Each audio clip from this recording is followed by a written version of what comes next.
written and who worked on it and how the whole thing came about, of how there was this one sweet church lady who guarded paper clippings about the church so fiercely at her home, and Tiny respected that, and she went to her home for a visit and asked if she could borrow them just long enough to make some copies, and then she'd bring them right back, and the hug that they shared with each other when she returned them 40 some odd years ago. And in that moment, God reminded me through Tiny of a couple of things. First, there is great value in remembering. You know?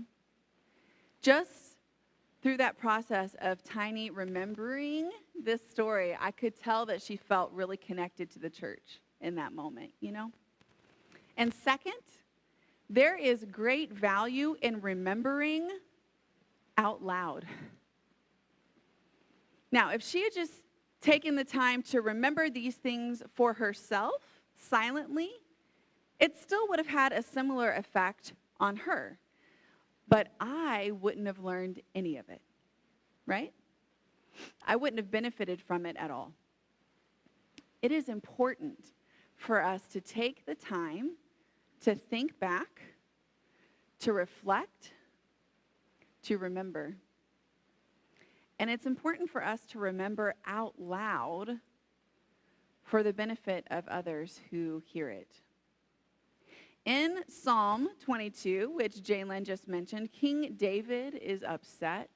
He's been going through a particularly hard time. In fact, Psalm 22 is the verse that Jesus quotes from the cross when he says, my God, why have you forsaken me?" So this is not one of the happy-go-lucky David psalms, right, where everything's easy. But the way that the psalm ends somehow is downright hopeful and encouraging, which I think Jesus actually intended for us to hear. Echoes from the cross, even though he feels in that moment utterly alone. By echoing the words of this particular psalm, he intends for us to hear the end of the psalm too, which is this statement of total trust and confidence in the Lord. So that's what we're going to check out this morning, our main scripture for today. I encourage you to grab a Bible or pull it up on your device. We're going to be reading from Psalm 22.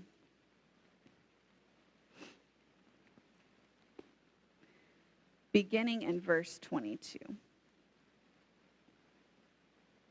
And again, this is a Psalm of David,